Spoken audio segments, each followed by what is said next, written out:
नमस्कार मित्रों, मैं मंगलूर से जितेंद्र कुमार। जैसे कि आपको ज्ञात होगा कि 13 अप्रैल 2021 को नव संवत लगने जा रहा है। जो आजकल के जो युवा पीढ़ी है, बच्चे हैं, उन्हें सिर्फ जनवरी से दिसंबर जो अंग्रेजी का हमारा माह के बारे में ही जानकारी है। उन्हें राष्ट्रीय संवत के बारे में कोई ज्ञान नहीं है। ऐसा क्यों? हमारे बीच में आज चंद्रभान जी भारद्वाज, जो फतेहाबाद के जाने माने आचार्य हैं और भारतीय ज्योतिष परिषद आईकाश से ज्योतिष प्रवीण, ज्योतिष विशारद एवं वास्तु विशेषज्ञ की उपाधि जिन्हें से अलंकृत किया गया है, जिसके चेयरमैन पूर्व मुख्य न्यायाधीश श्री एस.एन. कपूर व president retired IAS Shri Shukla ji हैं। आइए उनसे जानते हैं नव संवत के बारे में। तो शर्मा जी, आपका हमारे स्टूडियो में स्वागत है। धन्यवाद मंगल जी। शर्मा जी, हम आपसे जानना चाहेंगे कि अंग्रेजी कैलेंडर और हिंदू कैलेंडर अर्थात विक्रम संवत के में क्या अंतर है? देखिए मंगल जी, सामान्यतः जो हमारी पीढ़ी है, जो युवा पीढ़ी है, वो केवल अंग्रेजी कैलेंडर के बारे में ही जानती है। अंग्रेजी कैलेंडर से अभिप्राय यूरोपीय कैलेंडर से, जो जनवरी से लेकर के दिसंबर तक जो प्रचलित है, उसके बारे में ही जानते हैं। लेकिन इसका मुख्य जो कारण है, क्योंकि लगभग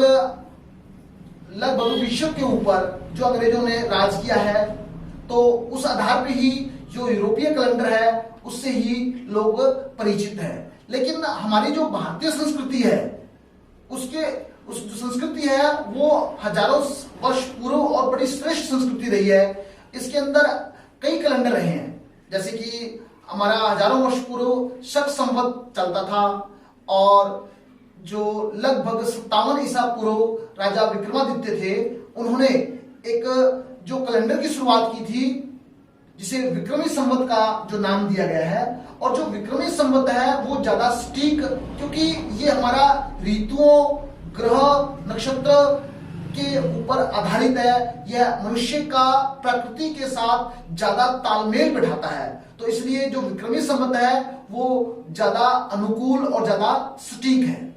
शर्मा जी, जो विक्रम संवत का जो इतना महत्व है, वो वर्ष भर के व्रत जो त्योहार है, मुहूर्त है, ब्याह शादी है, वो इसी के अनुसार क्यों मनाई जाती है?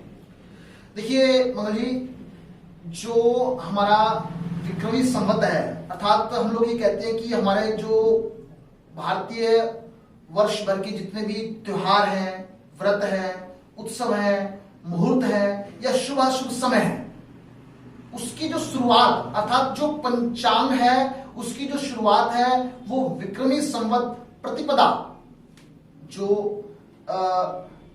प्रतिपदा से ही उसकी शुरुआत मानी जाती है। तो इस वर्ष जो आने वाली है वो लगभग आपको पता है कि 13 अप्रैल 2021 को ही ये आ रही है। इस बार जो नव संवत जो मनाया जाएगा वो कब और किस दिन मान लो मनाया जाएगा?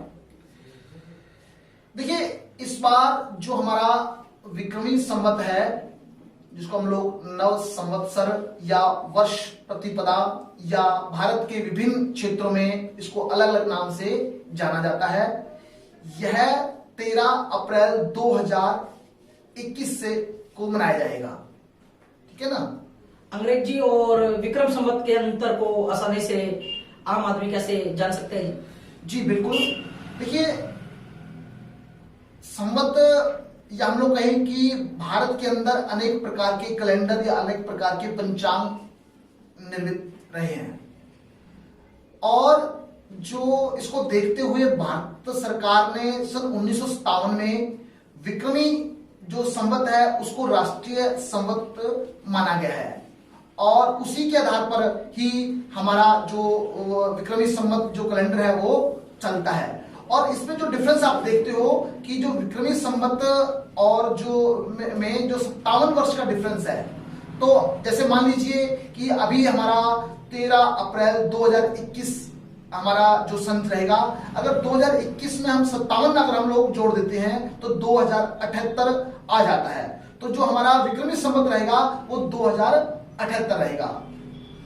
अगर हम प्राचीन काल की बात करें तो राजा महाराजाओं के समय में उनके जो राज्य के अंदर आचार्य होते थे, जो वास्तु या मान लो ज्योतिष के बारे में बताते थे, तो वो राजा महाराजाओं के लिए होता था क्या आम जन भी को भी इसकी सुविधाएं प्राप्त होती थी? देखिए मोहन जी, ये विषय पंचांग जो विषय है वो विद्वानों का विषय रहा है।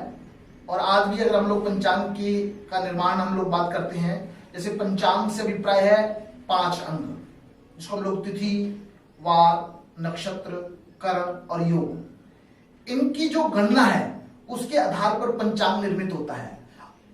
और इन सबका जो प्रभाव है वो मनुष्य के ऊपर पड़ता है, और उसका जो उसके पड़ने वाले जो प्रभाव है, उसकी जो गणना है उनका जो आकलन किया जाता है, उसके आधार पर ही जो ज्योतिष का निर्माण होता है। तो पहले पूर्व समय में जो राजा महाराजा लोग थे, उनके जो राज ज्योतिषी थे, जैसे आर्यभट्ट है, वारामिहिर है, और भी बहुत से हमारे जो ज्योतिर्विद रहे हैं जिन्होंने इस क्षेत्र में बहुत योगदान दिया है। और अब समय के साथ साथ अब हमारी जो टेक्नोलॉजी है, जैसे अनेक सॉफ्टवेयर आ गए हैं, तो इसका आम जनता के लिए भी बहुत लाभ मिल रहा है। आपको हमारे जो दर्शक हैं वो देख रहे हैं, आप उन्हें हमारे न्यूज की तरफ से क्या संदेश देना चाहेंगे? देखिए मोहन जी, ये आपका बहुत ही सकारात्मक प्रयास है कि युवा पीढ़ी के लिए एक भारतीय संस्कृति का एहसास करवाना और अपनी जो हमारी जड़ें हैं उनके बारे में बताना, कि मनुष्य जैसे जिस प्रकार कोई भी पेड़ अगर वो जड़ से जुड़ा रहेगा तो वो बड़े लंबे समय तक सरवाइव करेगा। तो इसी प्रकार जो हमारी युवा पीढ़ी है, बच्चे हैं, वो अपनी संस्कृति को ना भूलें। तो ये आपका जो प्रयास है वो बहुत ही सकारात्मक और बहुत ही प्रशंसनीय प्रयास है। मैं लोगों को भी यही कहूंगा, युवा पीढ़ी को भी यही कहूंगा कि जो लोग हैं वो मंगल न्यूज को देखें और उसके साथ साथ इनका सहयोग करें, जो चैनल है उसको सब्सक्राइब करें। बहुत बहुत धन्यवाद शर्मा जी, जो आपने इतना बेशुमार कीमती समय आज आकर के हमारे स्टूडियो में आज आपने हमें दिया। इसके लिए मंगल न्यूज की टीम आपकी तहे दिल से आभारी रहेगी। मैं कैमरामैन दीपक के साथ जितेंद्र कुमार, मंगल न्यूज।